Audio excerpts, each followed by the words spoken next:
آپ ہیں عالم کے آقا، آپ کا عالم غلام، آپ ہیں شاہ جہاں، شاہ دلاں، شاہ زمن، آپ کے دم سے مہو سالو شب و دن صبح و شام، مصطفیٰ مجتبی آپ خیر الورا۔ ناظرین السلام علیکم ورحمۃ اللہ وبرکاتہ۔ میں ہوں آپ کا میزبان انصار عزیز ندوی، اور آپ اس وقت سیدھی بات کا خصوصی پروگرام ذکر میرے حبیب کا صلی اللہ علیہ وسلم دیکھ رہے ہیں۔ ناظرین، یہ ذکر میرے حبیب کا پروگرام کی 9ویں قسط ہے۔ پچھلی قسط میں آپ نے حضور اکرم صلی اللہ علیہ وسلم کا نسب نامہ اور عرب میں مقیم خاندانوں کی تفصیلات سنی تھی۔ آج میں آپ کی خدمت میں عرب کے کچھ اور خاندانوں کا تذکرہ کروں گا۔ ناظرین، عدنان نامی خاندان تو آپ نے سنا ہی ہوگا۔ دراصل یہ خاندان حضرت اسماعیل علیہ السلام تک جا ملتا ہے۔ عدنان نامی شخص سے جو اولاد ہوئی اس میں مضر اور ربیعہ زیادہ معروف ہوئے، اور پھر اس میں سے مضر جزیرۃ العرب کے مغربی حصہ جس کو حجاز کہا جاتا ہے وہاں آ کر کے آباد ہوئے۔ ربیعہ مشرقی عرب یعنی نجد میں قیام پذیر ہوئے۔ مضر کی اولاد در اولاد میں سے ایک اولاد ہوئی جس کا نام ہے فہر۔ انہی کو قریش کے نام سے جانا جاتا تھا، جسے ہم اہل قریش کہتے ہیں۔ ان کی اولاد مکے میں مقیم ہوئی۔ ان میں سے ایک اہم شخصیت پیدا ہوئی، قصی۔ ناظرین، اس دور میں مکے کا جو انتظام تھا وہ قبیلہ قزاعہ کے پاس تھا، اور قصی اسی قبیلے سے تعلق رکھتا تھا۔ جیسا کہ حضرت مولانا رابع حسنی ندوی دامت برکاتہم نے اپنی تصنیف رہبر انسانیت میں تحریر فرمایا ہے، یہ قصی ہی تھا جس نے مکہ شہر میں انتظام کو مضبوط کیا اور اس کو منظم شکل بخشی۔ خاندان کی یہ تفصیلات اس لیے پیش کی جا رہی ہیں کہ جس رسول اکرم صلی اللہ علیہ وسلم کے ہم امتی ہیں وہ اس سلسلے نسب سے تعلق رکھتے ہیں جس کا حصہ ایک خاندان بھی ہے۔ اس کی تاریخ سے واقفیت کی ضرورت اسی نبی امی لقبی کے حوالے سے ہے۔ کوئی ہم سے یہ پوچھے کہ تم اگر محمدی مسلمان ہو اور جن کے امتی ہونے کا تم دعویٰ کرتے ہو اور جنہیں تم اپنا رہبر مانتے ہو اور جن کی وجہ سے تمہاری پہچان ہے، تو بتاؤ کہ تمہارے نبی اکرم صلی اللہ علیہ وسلم کا خاندانی پس منظر کیا ہے؟ اس سوال کا جواب ہمارے پاس ہونا چاہیے، کیونکہ ہم مسلمان ہیں۔ نہ صرف خاندانی پس منظر بلکہ ان کی ایک ایک چیز کے سلسلے میں ہر مسلمان کو جانکاری ہونی چاہیے۔ ہم اگر ساری دنیا کا علم رکھتے ہیں اور اپنی نبی امی لقبی صلی اللہ علیہ وسلم کے خاندان کی تفصیلات سے ناواقف ہیں تو بھلا بتائیے اس سے بڑھ کر ہماری بدبختی اور کیا ہوگی۔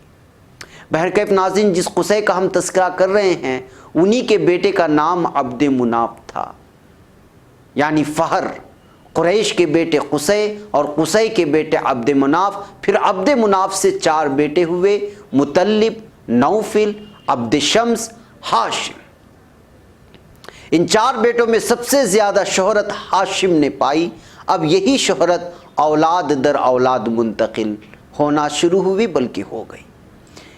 یعنی یہی ہاشم تھے جن سے آپ صلی اللہ علیہ وسلم کے دادا عبد المطلب پیدا ہوئے، اور عبد المطلب کو پورے مکے میں عزت کا مقام حاصل تھا۔ اللہ نے ان کو کثیر العیال بنایا تھا، یعنی اولاد زیادہ تھی۔ یعنی اللہ نے عبد المطلب کو جملہ 10 بیٹے دیے تھے، 10 بیٹوں سے نوازا تھا، جس میں ایک عبداللہ تھے جنہیں اللہ نے محمد اکرم صلی اللہ علیہ وسلم کے والد بزرگوار ہونے کا شرف بخشا۔ میرے اور آپ کے نبی اکرم صلی اللہ علیہ وسلم کے والد بزرگوار ہونے کا شرف بخشا۔ عبد المطلب کے دیگر 9 بیٹوں کے نام، یعنی آپ صلی اللہ علیہ وسلم کے 9 چچا کے نام کچھ اس طرح سے ہیں: اور ہمیں یہ نام یاد رہنے چاہیے، ابو طالب، عبد مناف اور زبیر، حمزہ، عباس، ابو لہب جس کو عبد العزیٰ بھی کہا جاتا ہے، الحارث، حجل، مقوم، زرار، ان تمام چچاؤں میں ابو طالب نے آپ صلی اللہ علیہ وسلم کا سب سے زیادہ ساتھ دیا تھا۔ ناظرین، اب آئیے ہم تھوڑی سی گفتگو آپ صلی اللہ علیہ وسلم کے والد محترم حضرت عبداللہ کے بارے میں کرتے ہیں۔ ان سے متعلق ایک واقعہ مشہور ہے جس کو سیرت ابن ہشام میں حوالوں کے ساتھ نقل کیا گیا ہے، اور اسی حوالے سے سیرت پر لکھی گئی کئی کتابوں میں یہ واقعہ ملتا ہے کہ آپ صلی اللہ علیہ وسلم کے دادا عبد المطلب نے یہ دعا کی تھی کہ اگر ان کو 10 نرینہ اولاد ہوئے تو شکرانے کے طور پر وہ ایک بیٹے کو ذبح کر دیں گے۔ یہ دعا قبول ہوئی اور عبد المطلب کے یہاں پر 10 بیٹے پیدا ہوئے۔ اب نذر کی تکمیل کا موقع تھا، یعنی کہ ایک بیٹے کو ذبح کرنا تھا۔ اب مسئلہ یہ تھا کہ کس بیٹے کی قربانی دی جائے۔ چنانچہ قرآن نکالا گیا، سوئے اتفاق سے یا مشیت یزدی کے مطابق حضرت عبداللہ کا نام قرآن میں نکل آیا، جو آپ صلی اللہ علیہ وسلم کے والد بزرگوار ہیں۔ اس سے پہلے کہ قرآن کے نتیجے میں کیا صورتحال پیدا ہوئی، کچھ اور باتیں آپ کی خدمت میں رکھنے کی اجازت چاہتا ہوں۔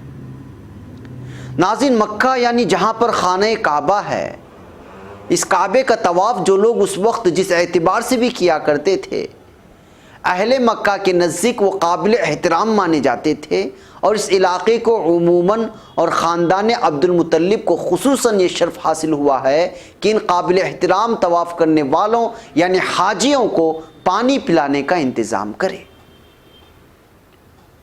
اس کار خیر کو سقایا بھی کہتے ہیں۔ اسی کے ساتھ حج کے انتظامات وغیرہ بھی انہی کے ذمے تھے۔ یہی سبب تھا کہ خاندان پورے مکے میں قابل عز و شرف تھا اور بڑی قدر کی نگاہ سے دیکھا جاتا تھا۔ ابن ہشام میں ابن اسحاق کے حوالے سے درج ایک واقعے کے مطابق ایک دفعہ عبد المطلب مقام حجر، جو آج کل حتیم کا علاقہ مانا جاتا ہے، آرام فرما رہے تھے کہ انہوں نے ایک خواب دیکھا کہ کسی نے انہیں زمزم کے کھودنے کا حکم دے رہا ہے۔ سیرت ابن ہشام میں ہی علی رضی اللہ عنہ کے حوالے سے اس خواب کی تفصیلات بیان کی گئی ہیں،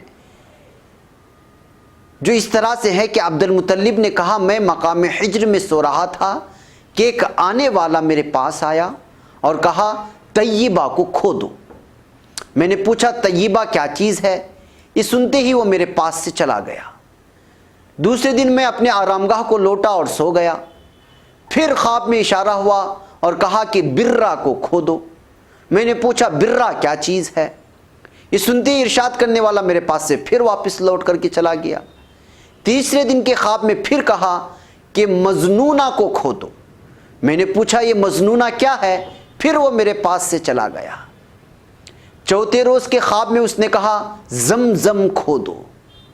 میں نے پوچھا زمزم کیا چیز ہے؟ اس نے کہا جو کبھی نہ سوکھے گا اور اس کا پانی کبھی کم نہ ہوگا۔